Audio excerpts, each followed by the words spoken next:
من لەو سەفەر وڵاتانی ئەوروپا پرسیاریان لێ کردن وتیان مامۆستا لێرە کەسانێک هەن دەڵێن زەکاتی فیتر دەبێ یان گەنم بێ یان زۆ بێ یا برنج بێ یا خۆت مێوش بێ ئەگەرنا دروست نییە. گوتم ئێستا ئەمە کابرا مەسەن فەقیرە نازان گەنمەکەی بۆ بەرین چی لێ بکە وتی بڕام کە دەبێت دوایی داوا لە بەلەدێ بکە گەنمەکەی لە خۆ بکاتەوە ئەو تو فەردەگەنمەی کە داویانە تێکچوو داوا لە بەلەدێ بکە گەنمەکەی لە خۆ بکاتەوە ئەو تو فەردەگەنمەی کە داویانە تێک چونکە ئاشیشی لێنێ لە ئاشی بکە نازانێت چی لێ بکە ئەوجا بیشی کاتە ئارد بۆ کابرا چ مەجبور ئاردی وە دەکا لەوێ نان هەیە دەیخوا ئەنواع نانی بۆر و سپی و هەموو نەوع هەیە. وتی جاوانە بەڕاستی خەڵکیان عاسیە کردووە.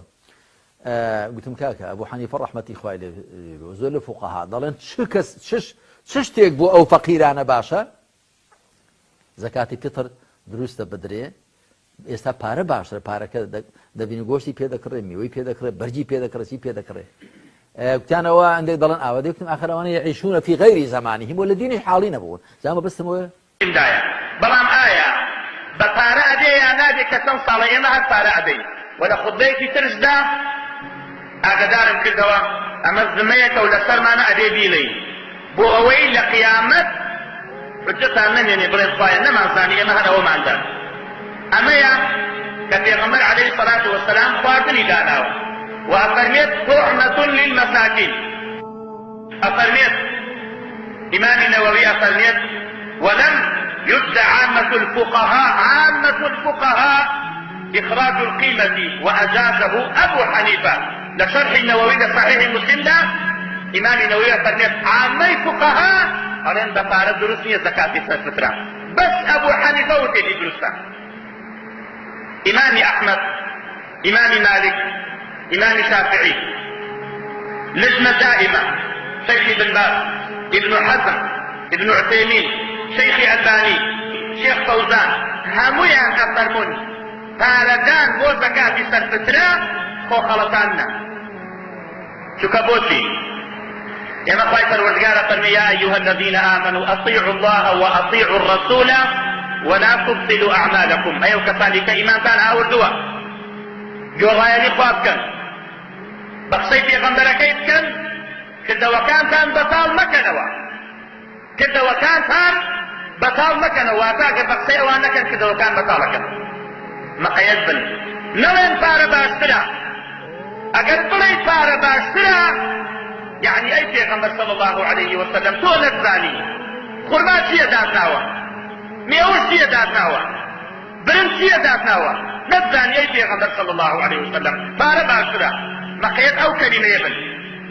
وما كان ربك نسيا خوای پەروەردگار هیچی لە فکر ناچێ و لە ناو شاری مەدینە ئاوتون هەبوو و زیو هەبوو و پارە هەبوو بۆچی پێغەمبەر صلی الله علیه و سلم فەرموو پارە بدەن یعنی ئەمە مەسەلەیەک نییە بڵێین زۆر تون و تیژ بین لەسەر و شتێک من مخاطبەی حەدیث ناکەم و حەدیث هاتووە ئەڵێ خواردن بدە ئەگەر پیاوێکی زۆر سەخی دڵت دەستێ بە فەقیر تۆ ئەم زەکاتە ئەمە فەرزە لەسەرت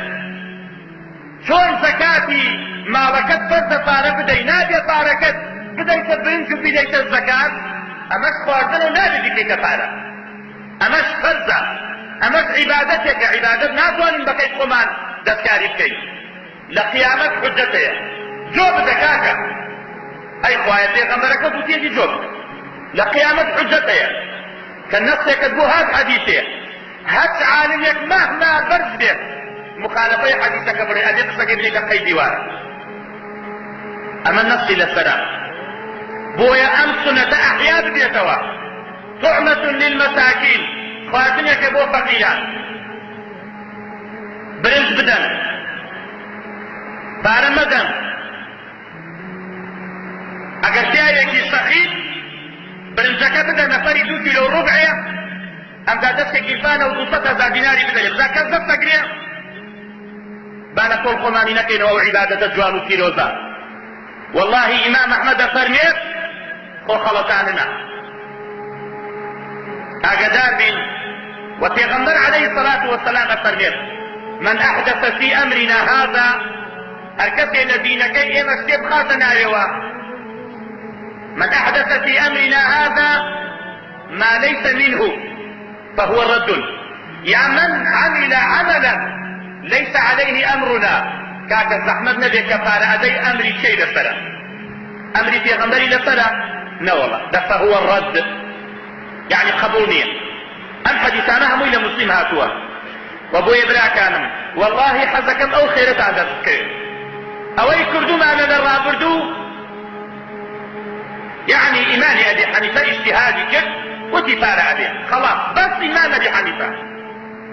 إما با حديثي في غمر صلى الله عليه وسلم نبين الأوا بوكس إيمان أبي حنيفة خويا من رحمة الله بيت كاتي يوسف كتا شتيانو في كاتي قصيك فرمي أوتيكي فرمي قصكانو در الدنيا إمام فرمي ما ينساها مشتك من أمروح سيك وليمو بياني فشمانك مو حرام لفرد والله إيمان أبي حنيفة فرمي حرام على أحد أن يفتي بفتوانا ما لم يعلم من أين أخذنا حرام لسرطان إمام أبي حنيفة فرمي حرام لسرطان كسك بفتواي إما فتوا بدا نزاني برقم فيها نزاني برقم فيها فالنور انتار باشترا بخوا باشتر بوايا باشترين مخلوق بيماني أول خواردن باشا أو صرع باشا كأو داينا فبرا كان أويا بجواني أو عبادة برين الريوة أو سنة أحياء كينوا وكز القران نبيت رجاء كز القران نبيت لواني هندي كسكي ناخوش بيت هندي ماموساتي ناخوش بيت نفارك تيرارو پس تيراركا او بجاري تزاسم كد تيرارو پس تيراركا شخص فرد برنجت عليه داناب إن مسلمانان بو إن خوتان بو يكيك أتاون ماموسا من أولا نفرم دي نفاركت أم داو برنج شخص فرد برنجم دانا ليه او ابو بان يا دوتي اكاكي او برشتان بوجير بعد برشتان بو نايين خلقا بو يوصو نتاح يا ديتوا دوما مصاحاتن بو لابوتي انتو دا زكاة ستفترتو نتيج بو يتبوشي وادوتا